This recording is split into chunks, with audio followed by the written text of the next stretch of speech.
Kwa majina naitwa Mohamed Nur, County Commissioner Mombasa. Tuko hapa na County Security Team ya Mombasa County.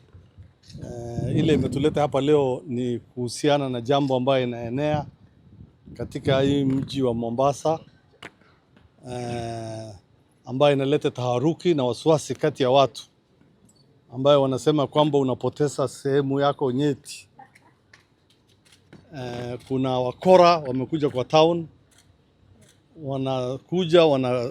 wanakuja karibu na wewe, wakikuona huko na simu na pesa, wanasema huyu mtu amepoteza sehemu yangu ya siri.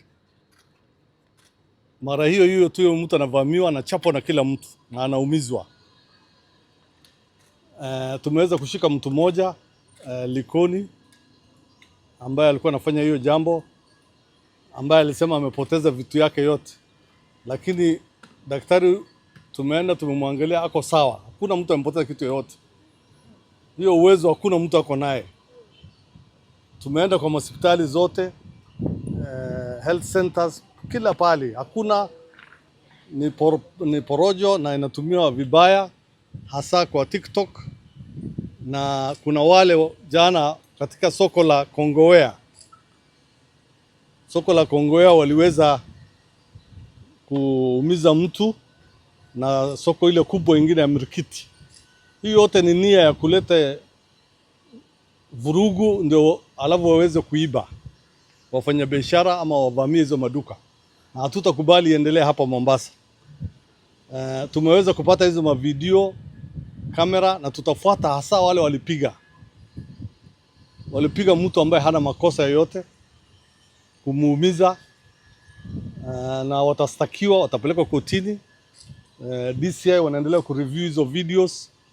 Kama wewe ulipiga mtu katika Marikiti Market na hukujua unampigia kwa sababu gani, umeamka tu umeanza kupiga watu kwa sababu wengine wanapiga, hata wewe utastakiwa, kwa sababu hauna haki ya kuchukua sherehe mkononi.